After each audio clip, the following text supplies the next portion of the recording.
Hoy vamos a continuar con este tema de refrigeración del curso de termodinámica. Específicamente lo que vamos a ver el día de hoy es algo conocido como bomba de calor.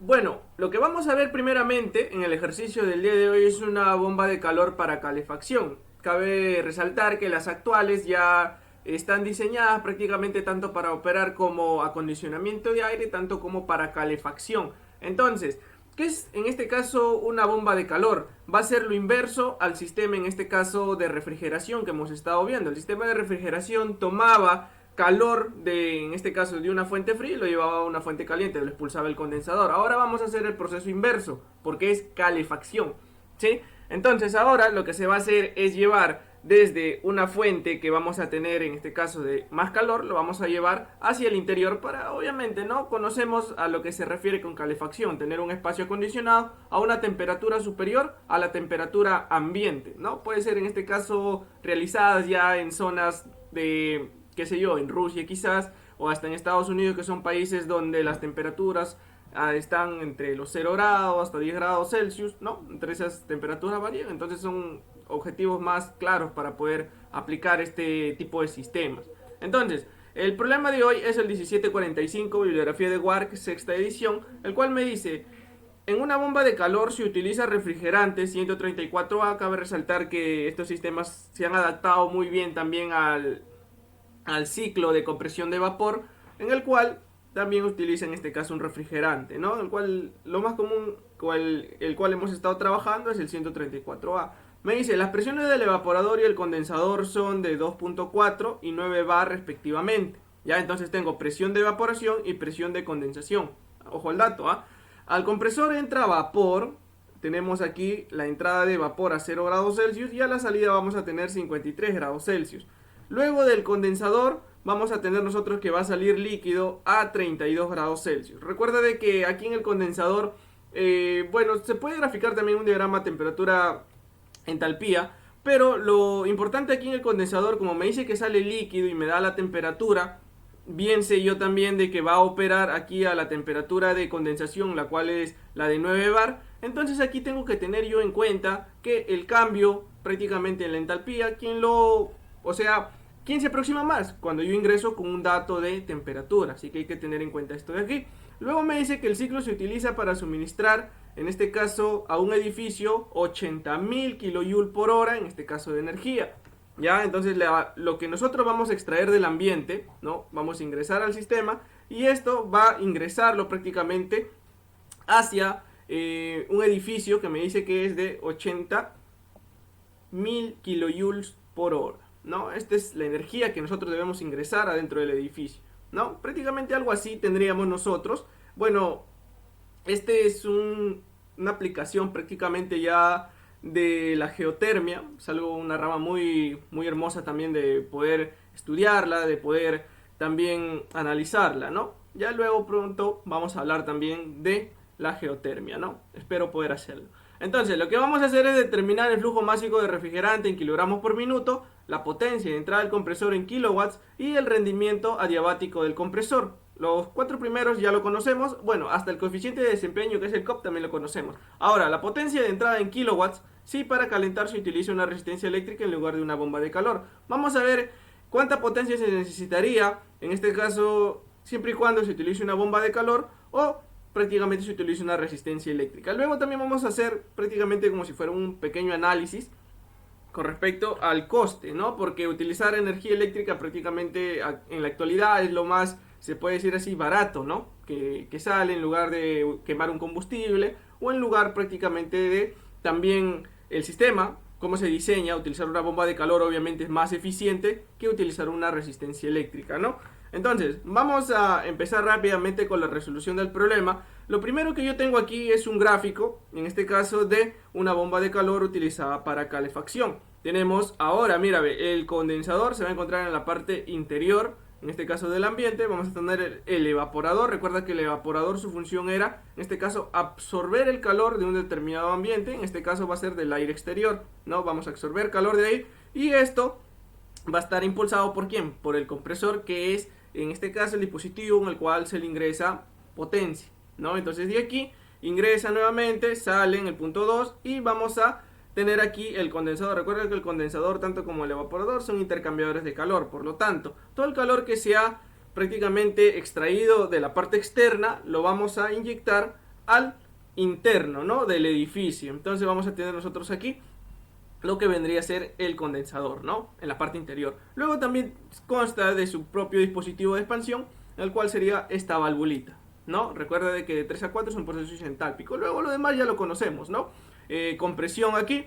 Tenemos aquí el condensador, que es en este caso un suministro de calor hacia el interior.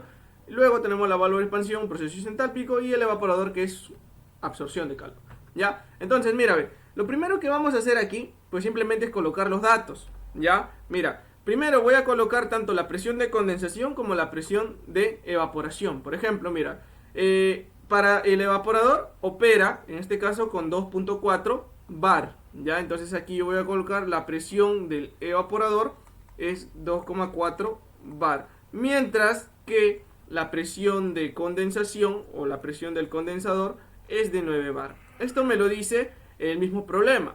¿Qué más? Mira, vamos a inyectar por aquí lo que vendría a ser las temperaturas. Por ejemplo, mira, me dice el compresor entra a vapor a 0 grados Celsius y sale a 53 grados Celsius. Ya, entonces mira, ¿dónde está el compresor? Lo identifico primero, el compresor está aquí, ¿sí o no? Entonces, ¿el ingreso dónde es? En 1, porque mira, aquí me dice la flechita por dónde ingresa y por dónde sale. Entonces, de aquí, el primer dato, la temperatura 1, bueno, vamos a poner otro color para que se pueda notar, vamos a poner este color. La temperatura 1 es 0 grados Celsius, ese es el ingreso al compresor. Pero luego de que pasa por el compresor, se le añade prácticamente trabajo, tenemos la salida, que sería el punto 2. Entonces, la temperatura en 2, ¿cuánto va a ser? Me lo dice el mismo problema que está por aquí, me dice 53 grados Celsius, ¿ya? Entonces tenemos por acá 53 grados Celsius. ¿Qué más?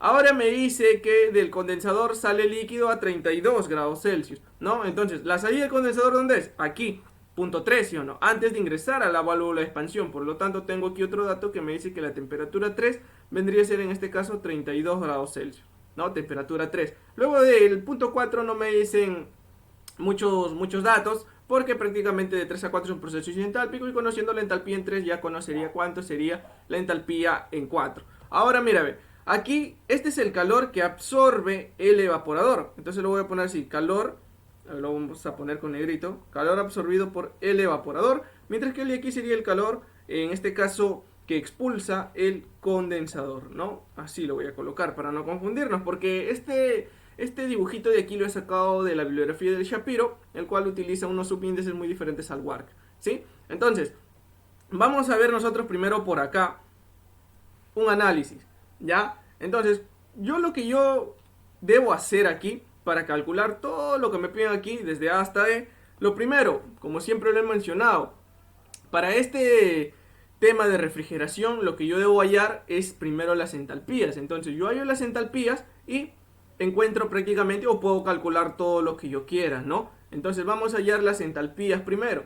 ¿Qué es lo que voy a hacer? Primero vamos a calcular o hallar la entalpía en el estado 1, es decir, en el estado de compresión. En este caso, disculpen, se puede decir así, que es la entrada del compresor. Entonces vendría a ser el estado 1, ¿ya? Entonces tengo por acá el estado 1. Entonces, ¿qué propiedades conozco yo del estado 1? Conozco la temperatura, ¿sí o no? La temperatura 1, que es 0 grados Celsius. ¿Qué más conozco? ¿Es verdad que conozco la presión? Pues obviamente que sí. ¿Por qué? Porque el evaporador trabaja en este caso con un proceso isobárico. Es decir, a la entrada como a la salida tienen la misma presión. Por lo tanto sería 2,4 bar también la temperatura en 1. Diría la presión en 1, ¿no? Estaba confundiendo.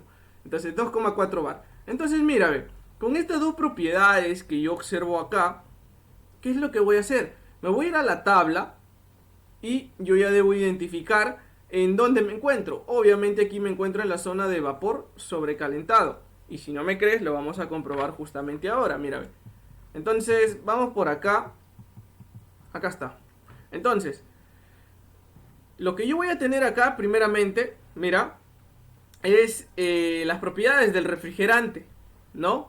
Entonces, tengo para la tabla de saturación, tanto para temperaturas y para presiones. Por lo tanto, lo que yo requiero primero es irme aquí a la tabla de vapor sobrecalentado. Primero identifico que la presión, ¿cuánto era? 2 4 bar y lo identifico acá. Esta es la tabla de vapor sobrecalentado, mira, ve. ¿Sí? Tabla para el refrigerante de vapor sobrecalentado. Entonces, mire, identifico primero mi presión, acá está 2.4, y luego identifico mi temperatura, que es 0 grados Celsius. Entonces, yo necesito llevar de aquí la entalpía. Y también me voy a llevar la entropía. ¿Por qué? Porque en uno de los enunciados, creo que es el C, si no me equivoco, me pide hallar el rendimiento adiabático del compresor. Entonces, para el rendimiento, yo necesito conocer la entropía en el estado 1, que es al ingreso del compresor, para que luego yo pueda, en este caso, igualar esa entropía cuando es un proceso ideal. Obviamente voy a tener un trabajo ideal en el estado 2S, ¿no? Es algo que ya hemos visto. Entonces me voy a llevar estos datos, 248.89 la entalpía y 0.93,99 prácticamente vendría a ser la entropía, ¿ya? Entonces vamos a anotar por acá estos valores. Primero anoto la entalpía en 1, el cual es 248,89. Ya sé que las unidades están en kilojoule por kilogramo. Y luego también la entropía, el cual es 0,93,99 kilojoule, kilogramo, Kelvin, ¿sí o no? Lo que más me interesa de aquí es llevarme este valor de acá, que es la entalpía, ¿no? Entonces este de acá lo voy a ir encerrando porque lo voy a necesitar más adelante. Entonces ahora, mira, me voy de ahí ahora para el estado 2. ¿Ya? Entonces, mira, en el estado 2, ¿qué es lo que pasa? En el estado 2, lo que yo voy a tener, mira, es la temperatura en 2, que es la temperatura a la salida del compresor, ¿sí? Entonces tengo el primer dato, que es la temperatura de 53 grados Celsius. ¿Pero qué más? Como yo conozco temperatura, obviamente también conozco presión. ¿Por qué? Porque la presión a la salida del compresor debe ser la misma a la presión a la cual va a trabajar el condensador, ¿sí o no? Entonces, la presión en 2 también vendría a ser en este caso 9 bar, que es lo mismo a la presión de condensación, ¿no? Obviamente que de aquí, cuando sale del compresor, sigue estando en la zona de vapor sobrecalentado, ¿no? Vamos a ir ahorita a la tabla y vamos a observarlo. Mira, la única diferencia es que ahora estamos trabajando a 9 bar, ya no es 2.4, ¿sí o no? Entonces nos vamos más abajo, seguimos bajando y estamos por acá.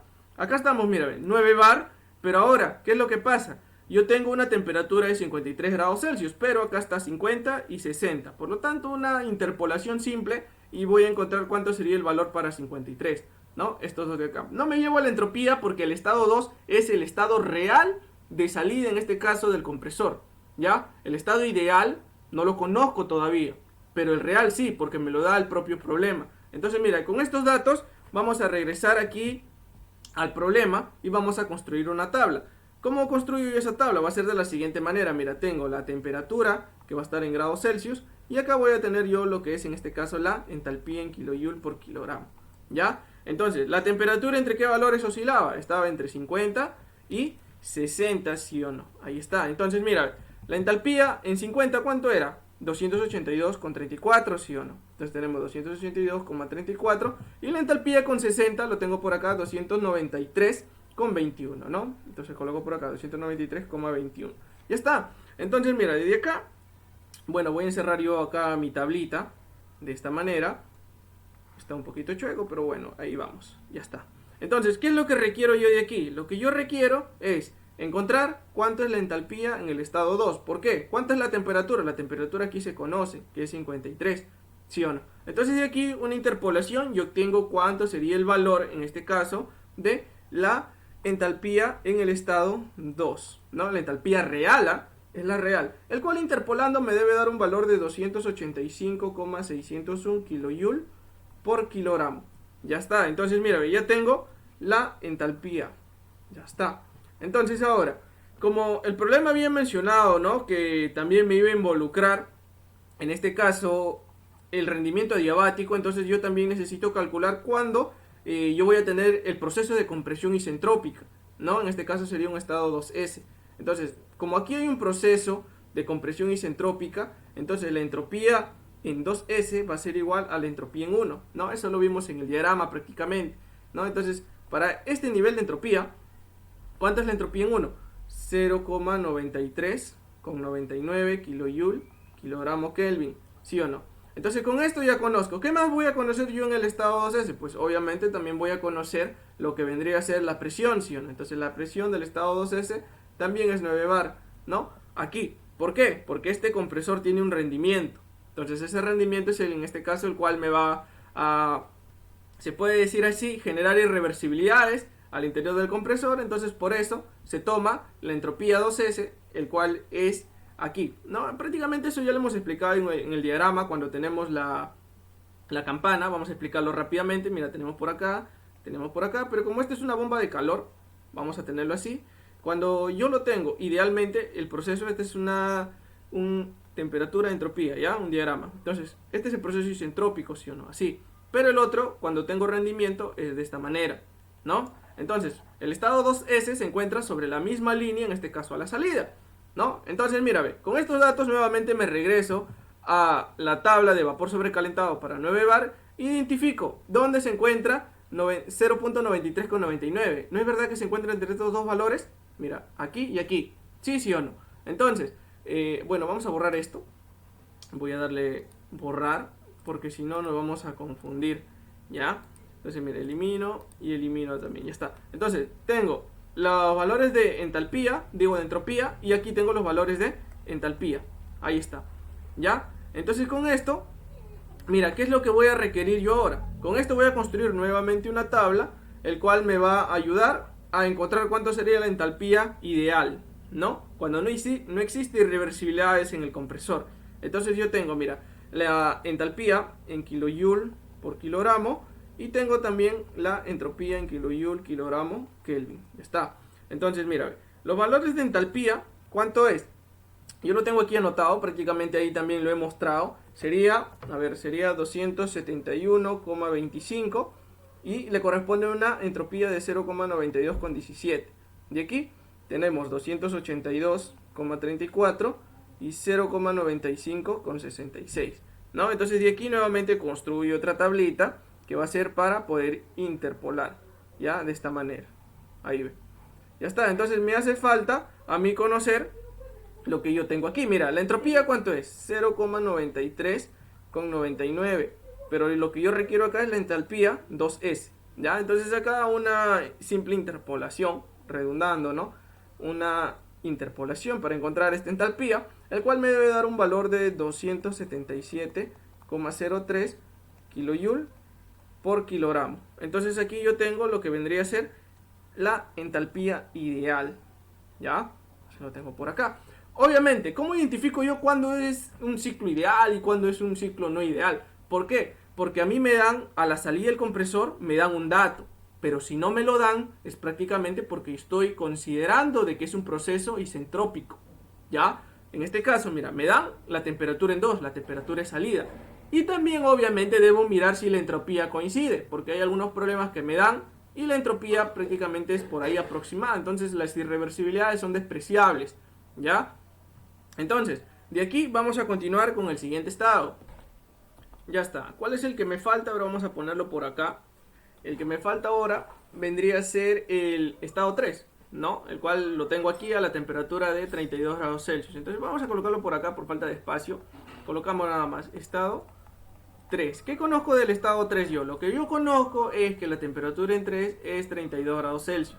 Obviamente también la presión la voy a conocer porque es la misma presión de condensación. La presión en 3 también vendría a ser 9 bar. Pero, ¿qué pasa aquí prácticamente? Me dice que es líquido, ¿no? El mismo problema, mira, vamos a observar. Me dice que del condensador sale líquido a 32 grados Celsius. Pero entonces, yo no tengo una tabla de líquido comprimido al igual que la tabla del agua, ¿no? Entonces, ¿qué se hace? Se aproxima a, en este caso, la entalpía de líquido saturado. Pero, ¿cuál es más influyente? En este caso ya lo he mencionado en videos anteriores, lo que más influye cuando yo tengo líquido simplemente vendría a ser el parámetro de la temperatura. No considero la presión, ¿ya? Entonces vamos a ir a la tabla nuevamente y vamos a ir, en este caso, tabla de saturación, obviamente, ¿no? Porque ahí vamos a encontrar el líquido saturado. Tengo aquí para las presiones, digo para las temperaturas, ¿no? Entonces me dan una temperatura de ¿cuánto? 32 grados Celsius, ¿sí o no? Entonces la temperatura está acá. Entonces, ¿qué es lo que yo requiero? Entalpía. ¿Pero de quién? De líquido saturado. ¿Cuánto es esa entalpía de líquido saturado a 32 grados Celsius? 94.39 kilojoule kilogramo. Correcto. Entonces, lo que yo tengo acá sería la entalpía del estado 3, ¿no? ¿Cuánto es? 94,39 kilojoule por kilogramo, ¿ya? Entonces, lo que yo tengo acá es la tercera entalpía. Obviamente, ¿qué es lo que pasa aquí en este dispositivo, en la válvula de expansión? Es un proceso de expansión isoentálpica, es decir, la entalpía se mantiene constante al inicio, o sea, a la entrada y a la salida. Entonces, para el estado 4, obviamente, vamos a poner por acá, estado 4. ¿Qué pasa con el estado 4? El estado 4 se mantiene, obviamente la entalpía en 4 es igual a la entalpía con la que he ingresado, pero ¿cuánta es la entalpía con la que he ingresado? Es la misma que sería la entalpía en 3, ¿sí o no? 94,39 kJ por kilogramo, ¿no? Entonces de esta manera es como he calculado todas las entalpías, mira, las entalpías desde 1, entrada del compresor, salida del condensador y entrada del evaporador, ¿no? Entonces ya tengo esto. Entonces ahora sí, ya estoy listo para ir y responder cada uno de todas las preguntas. Ahora mira, lo primero me dice el flujo másico de refrigerante. Entonces, para yo hallar el flujo másico de refrigerante, ¿qué es lo que tengo que hacer? Mira, a ver, vamos a poner por acá. Vamos a poner a flujo másico de refrigerante, ¿no? Entonces, para el refrigerante, yo tengo que tener al menos un parámetro. Por ejemplo, el flujo másico es una relación tanto de potencia como del calor, si se puede decir así, por unidad de masa, ¿no? Entonces, mira, para el flujo másico, el problema me dice, el edificio se le debe suministrar 80.000 kJ por hora, ¿no? En este caso de energía, de potencia, ¿no? Entonces, mira, ¿dónde se suministra? ¿Es verdad que es el Q del condensador el que va a inyectar, en este caso, este calor que está extrayendo del exterior? Obviamente que sí, sí o no. Entonces, el flujo másico aquí sería la relación de la potencia del condensador entre, también tengo que encontrar la diferencia de entalpías del condensador, que en este caso sería el Q del condensador, ¿no? Entonces, mira, a ver, esta potencia del condensador, digo, es 80.000 kJ por hora, pero el Q del condensador simplemente es una diferencia de entalpías, es decir, que vendría a ser, en este caso, la entalpía en 2 menos la entalpía en 3, ¿ya? Entonces, el Q del condensador me va a quedar, la entalpía en 2, ¿cuánto es? Mira, la entalpía en 2 lo hemos calculado 285.61 y la entalpía en 3 94.39. Entonces, esa diferencia a mí me debe dar un valor de 191,211 kJ por kilogramo, ¿no? Entonces, aquí tengo yo lo que se refiere al Q del condensador. Entonces, con este dato yo ya puedo reemplazarlo acá, ¿sí o no? Entonces, mira, esto me va a quedar de la siguiente manera. Me queda, el Q del condensador son 80.000, falta un 0, kJ por hora, ¿no? Ahí está. Y aquí, el Q del condensador, ¿cuánto es? 191,211 kJ por kilogramo. Entonces, mira, fíjate bien, ¿qué se elimina? Kilojoule y kilojoule. Pero el flujo másico del refrigerante, el mismo problema me dice que lo dé en kilogramos por minuto, porque este kilogramos a la vez va a pasar para la parte superior, ¿sí o no? Pero entonces aquí lo que yo hago es abrirle un factor de conversión, ¿no? Entonces para pasar esas horas necesito pasarlo a minutos. Entonces una hora es lo equivalente a 60 minutos, ¿no? Entonces ahí hora y hora se van y me quedan kilogramos por minuto finalmente, ¿ya? Entonces mira, el flujo másico, luego de que yo realice esta operación, 80.000 entre 191.211 entre 60, esto me debe quedar un valor aproximado de 6,97 kilogramos por minuto, ¿ya? Entonces, tengo aquí mi primera gran respuesta para este problemita, ¿ya? Vamos a encerrarlo y vamos también a resaltarlo. Está. Mi primera respuesta en este caso vendría a ser para el enunciado A.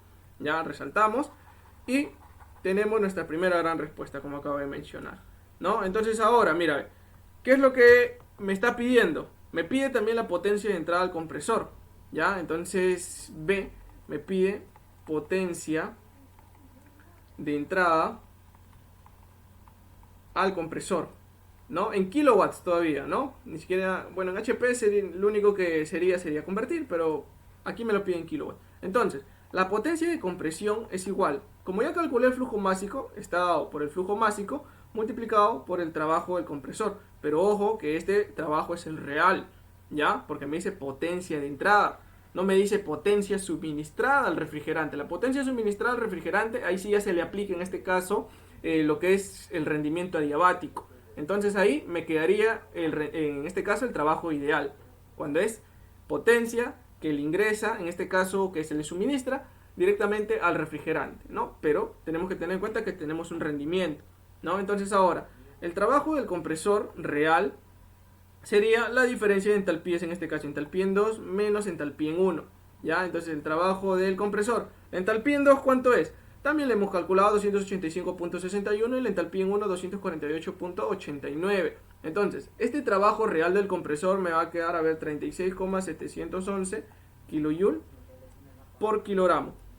Entonces, lo que yo tengo por acá vendría a ser el trabajo del compresor. Entonces ahora, lo que continuamos, a ver si ha puesto de color blanco todavía, ya está. Continuamos por acá. Flujo másico, 6,97 kilogramos por minuto. Y el trabajo del compresor, 36,711 kilojoule por kilogramo. Entonces ahora, mira, ¿qué es lo que pasa o qué es lo que debo convertir aquí? Mira, si te das cuenta, kilogramo y kilogramo se van. Me quedan kilojoule por minuto. Pero yo recuerdo que kilojoule por minuto no es una unidad de potencia, se puede decir todavía, sino que para darlo, como me pide el problema que es kilowatts, yo necesito pasar estos minutos, necesito pasarlo a segundos, ¿sí o no? Entonces mira, vamos a ponerlo esto por acá. Acá lo abrimos rápidamente. Entonces en un minuto hay 60 segundos. Entonces minuto y minuto se van. Entonces con este factor de conversión, ahora sí, yo ya puedo obtener cuánto es la potencia del compresor, el cual me debe dar en este caso un valor de 4,26 kilowatts. Ahora sí, ¿no? Porque si yo lo doy prácticamente en kilojoule por minuto, no puedo pasarlo a kilowatts, a menos que le meta el factor de conversión que acabo de poner justamente ahora, ¿no? Entonces lo tengo por acá, mira. Ya tengo entonces cuánto es la potencia de compresión, ¿no? Entonces ahora, ¿qué más me está pidiendo el problema? El problema también me pide además, veamos, ya tenemos el B, me pide el rendimiento diabático del compresor, ¿no? Entonces para el rendimiento diabático, yo recuerdo, a ver, vamos a colocarlo por acá, coloco C, ¿no? Rendimiento.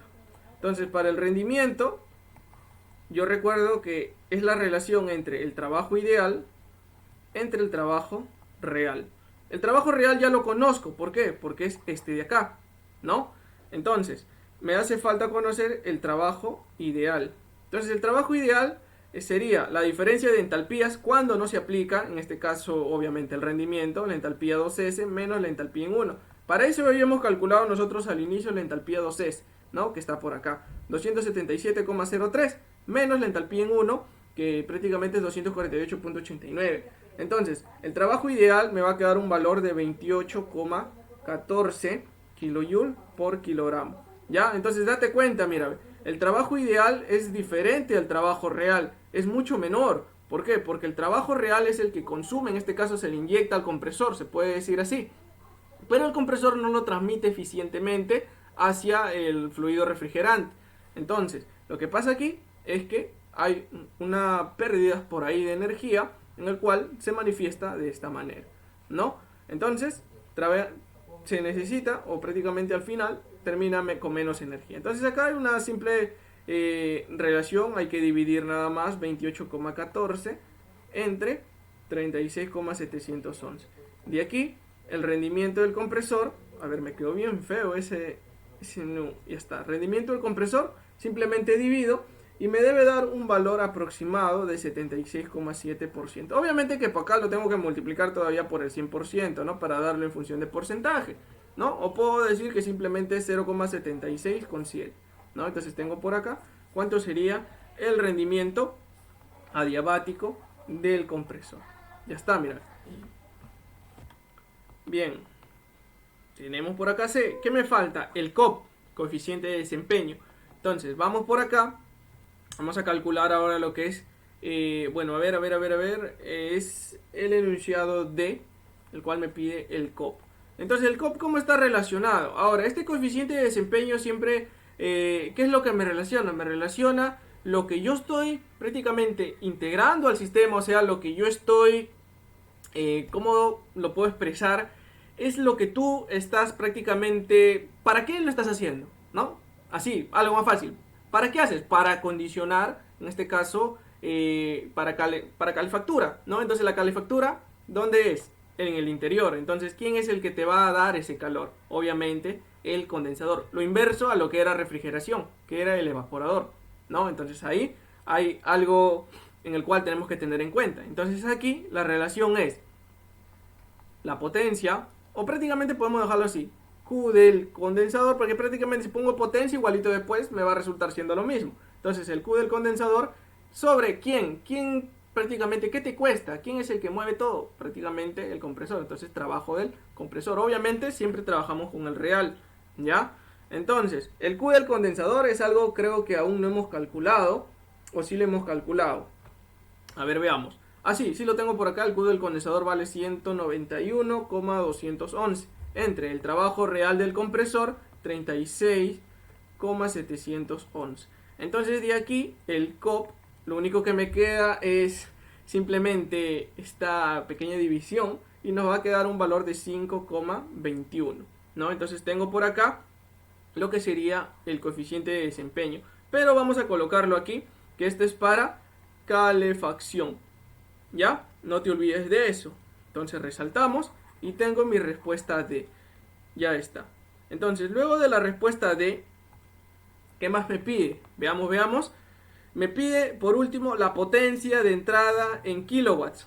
Si para calentar se utiliza una resistencia eléctrica en lugar de una bomba de calor. O sea, pongámonos en un contexto en el cual no utilice la bomba de calor y se utilice un método antiguo con el cual es una resistencia eléctrica. Entonces veamos, mira, ¿dónde yo tengo entradas en este caso de calor o entrada de trabajo? ¿Quién absorbe? El evaporador y el compresor.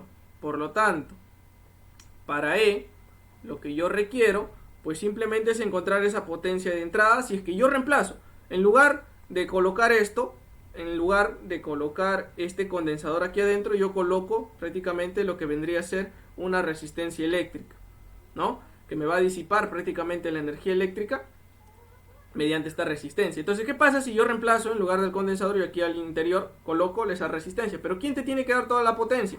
Obviamente estos dos equipos de acá. Entonces, lo que me va a quedar a mí, que la potencia de entrada va a ser igual a la potencia de compresión más la tasa de transferencia, en este caso en el evaporador, porque también me va a consumir en este caso potencia, ¿no? Entonces, yo tengo aquí cuánto es la potencia del compresor, porque lo he hallado. Pero ¿qué es lo que me falta? Me falta la potencia o tasa de transferencia en el evaporador. Recuerdo que es el flujo másico por el Q del evaporador, ¿no? Entonces aquí me queda esa potencia de evaporador, me va a quedar flujo másico. ¿Cuánto era? Era 6,97 kilojoule, disculpen, era kilogramo por minuto, ¿ya? Ahora, el Q del evaporador, si no me equivoco, lo hemos calculado por acá. ¿Dónde está? Bueno, no lo hemos calculado. Entonces, lo que me queda acá es la diferencia en entalpías. Aquí en el evaporador, mira, me quedaría entalpía en 1 menos la entalpía, que es en este caso a la entrada del evaporador, ¿no? Entonces, la entalpía en 1, ¿cuánto es? 248,89, ¿no? 248,89 menos la entalpía en 4. La entalpía en 4 está por acá, 94,39, ¿no? En este caso está en unidades de kilojoule por minuto, digo por kilogramo. Entonces kilogramo y kilogramo se van y me va a quedar en kilojoule por minuto, ¿no? Entonces elimino minuto nuevamente porque yo debo darlo en kilowatts. ¿Por qué? Porque la potencia del compresor está en kilowatts. Entonces este Q del evaporador me va a quedar prácticamente, aquí debo abrir un factor de conversión, mira, lo voy a poner 6,97. Me queda, bueno, borramos y recordamos que acá nada más dividimos entre 60, ¿ya? Para poder pasar de minuto y poder tenerlo en segundos, ¿ya? Entonces es todo lo que tengo que hacer. Entonces aquí me debe dar un valor de 17,95 kilowatts, ¿ya?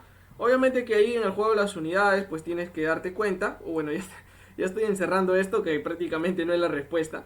Entonces tengo por acá esto de acá, ¿no? El Q o la potencia de evaporación. Entonces la potencia de entrada, cuando yo lo reemplace prácticamente el condensador por una resistencia eléctrica, la potencia del compresor, ¿cuánto es la potencia del compresor? Lo tengo por acá, 4,26 kilowatts, ¿ya? Más la potencia del evaporador, 17,95 kilowatts. Por lo tanto, un esfuerzo sobrehumano y puedo encontrar cuánto es mi última respuesta, el cual me da un valor de 22,11 kilowatts, ¿ya? Entonces de acá También el problema lo que me pide es que yo realice un análisis económico, si se puede decir así, prácticamente cuando yo utilice la resistencia eléctrica o cuando yo utilice nada más una bomba de calor. ¿Por qué? Me dice que el coste de energía eléctrica, bueno, ahí me da un propio valor, el cual es 0,09 dólares, ¿no? 0,09 dólares por kilowatt hora. Entonces con esto, por cada kilowatt, yo cuando tengo la resistencia eléctrica lo voy a multiplicar aquí. Mira, pongo para resistencia eléctrica. Multiplico la potencia que tengo por 0,09. Entonces cuando yo hago esto, me debe quedar un valor de 2 dólares por hora. ¿Ya? Entonces multiplico este por este. Pero ¿qué pasa cuando yo no utilizo la resistencia eléctrica y yo utilizo la bomba de calor? ¿No? Este sistema. Por algo es lo que estamos estudiando, ¿no? Es algo más económico. Entonces, cuando yo tengo este sistema, el único que consume trabajo, consume energía eléctrica, vendría a ser el compresor. Entonces, lo único que evalúo es la potencia del compresor. 4.26 kilowatts por 0.09 dólares por kilowatt hora, el cual me debe dar 0,38 dólares por hora. ¿Ya? Mira la diferencia. Mira la diferencia entre estos dos. Cuando yo utilizo una bomba de calor, 0,38 dólares por hora, y cuando utilizo una resistencia eléctrica, que es ya, se puede decir así, un sistema obsoleto, ¿no? ¿Por qué? Porque en costes de energía eléctrica te consume, mira, ¿no? 2 dólares contra 0,38, ¿no? Y es más, todavía hay actualizaciones que se están viendo en estos últimos años, en el cual es una aplicación también de la geotermia, ¿no? Para poder utilizarlo tanto en verano, en invierno, para poder tanto tener un ambiente con calefacción como con aire acondicionado, ¿no? Que es otro de los sistemas también que se utilizan en la refrigeración. Entonces, hasta aquí hemos llegado con la resolución del problema. Espero haya estado claro, haya estado muy comprendido. Si sabes cualquier duda, déjalo aquí abajo en los comentarios para poder resolver las dudas, ¿no? Este es un problema que me ha gustado con respecto a bombas de calor. Ya luego vamos a ver el sistema en cascada, que también es parte de los sistemas por compresión de vapor. Entonces, hasta aquí llegamos con la resolución del problema del día de hoy.